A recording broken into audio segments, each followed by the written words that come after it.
All right, went and picked up a couple of goodies at the dealership today. A couple of little necessities here. I needed to get my swing arm spools so I could get this thing up on the stand. And then, of course, I've got that tape all over my tank right now, but I went and purchased one of these tank guards from the dealership too. So I'm not sure if I'm going to put the little guys on. They don't really give you a template, and I like to keep it simple, and I don't want them to be off. It'd bug me to no end to see these things one higher or just turned a little bit from the other one. So I may just put the middle part on. So we'll see about that. Anyway, so I'm going to be installing these spools, and the order is pretty much common sense. The only concern I had with the spools is this silver spacer here, which way the tapered end faced, but the tapered end faces outboard, and I looked it up online on the BMW website. They've got some nice picture schematics that you can access. So cool, got that, and then they give you some little covers for the top to cover up the Allen head. It's a nice little touch after you get everything all torqued down.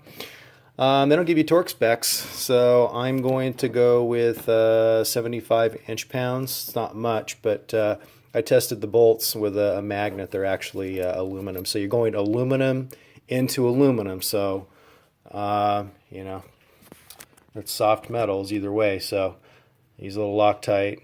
I'm not going to use primer, probably should with aluminum to aluminum, but I'll probably put maybe a little well, I won't be able to do an index mark, but I guess I'm just going to have to keep an eye on them, make sure they don't back out. But yeah, I went with the BMW spools instead of like an aftermarket one because of the machined groove here.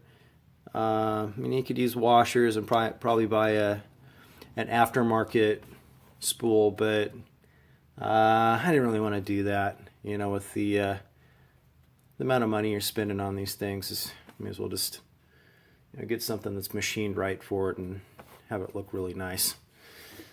Let's see what else. So I get to take all this tape off here. Instead of looking at that, it's kind of ridiculous, but I guess the scratch is even more ridiculous.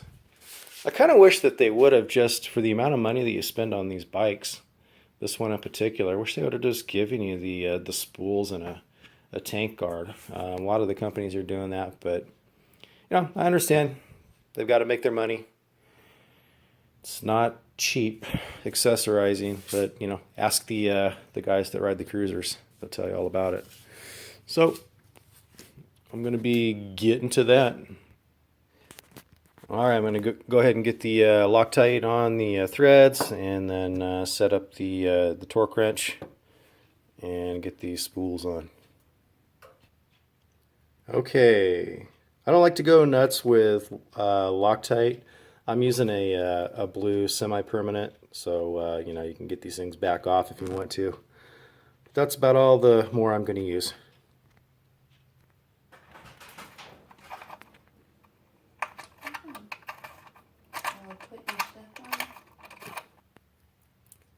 Okay, I'm gonna just